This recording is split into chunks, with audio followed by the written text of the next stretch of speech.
Hi, I'm Christy.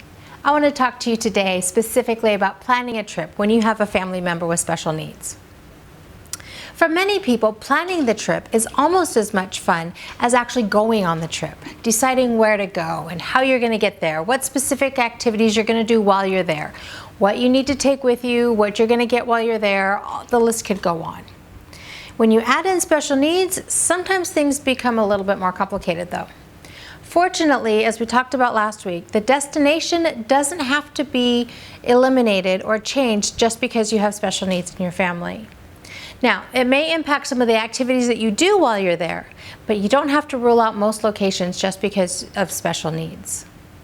In my blog post, originally posted in June of 2018, you can find it at www.havenofhopeforme.com. In this blog post, I have a number of articles. The first one is from Family Vacation Critic. I mentioned this one last week and talked about how at the end they have a list of places that you can go. But if you look at the beginning of the article, it talks about actually planning a trip. Things like flying and renting a car and finding a hotel, all of those things. This article does focus on kids with special needs, but I believe that the information can apply more broadly than that. Fox News has an article that's written by a parent of a child with special needs, and it makes references to other parents and how they've worked to help families find successful locations for their vacations. Again, it has a lot of great tips and ideas. Trip Savvy has an article with great tips on vacationing with a child with special needs. There is some overlap with some of the other articles, but I do think it's worth the time to read. My Family Travels has a really good article with great tips on it. It's a bit broader than some of the other articles, and I really like the suggestions and the tips that they have. Angel Sense has an article about going specifically to Walt Disney World in Florida. They have some really good tips, and if you go through the comments, a lot of people who have commented talk about their personal experiences. One of the things that I really liked was that there were some people who were talking about taking adults with special needs and how they had a successful trip. I have a few other articles listed that include tips on flying and making sure you reserve the right kind of transportation at your destination.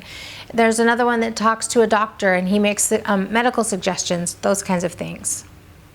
Now, as an alternative to a big vacation, you might also consider national parks. Many national parks will offer camping locations, and a lot of those will allow for RVs. This allows you to explore nature and to see some things that you don't normally get to see while not necessarily having to deal with a lot of crowds, and it may be just the thing for your family. As I've mentioned in previous videos, we got AJ a free pass to the national parks. And I found this quote that says, "The Forest Service, National Park Service, Fish and Wildlife Service, Bureau of Land Management, Bureau of Reclamation, and the U.S. Army Corps of Engineers honor the access pass at sites where entrance, standard amenity, or day use fees are charged." So that would be the advantage of having that free pass.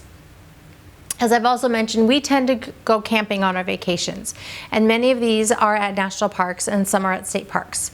It's a great option for us because we're not a big fan of crowds and we do enjoy seeing nature.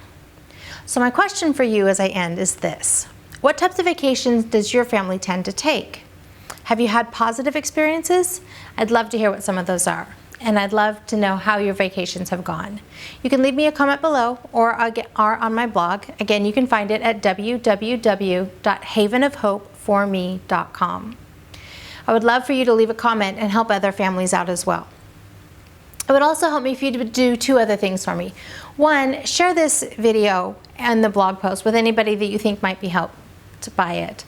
I would love to get the word out and to help more people. I'd also love it if you would sign up for my email list. This will make sure that you don't miss any of the new content that I come out with every week, as well as occasionally sending emails about extra resources or bonus content that I have. So as we begin planning our next trip, I hope that you can agree with me and say that life is good and there is never a dull moment.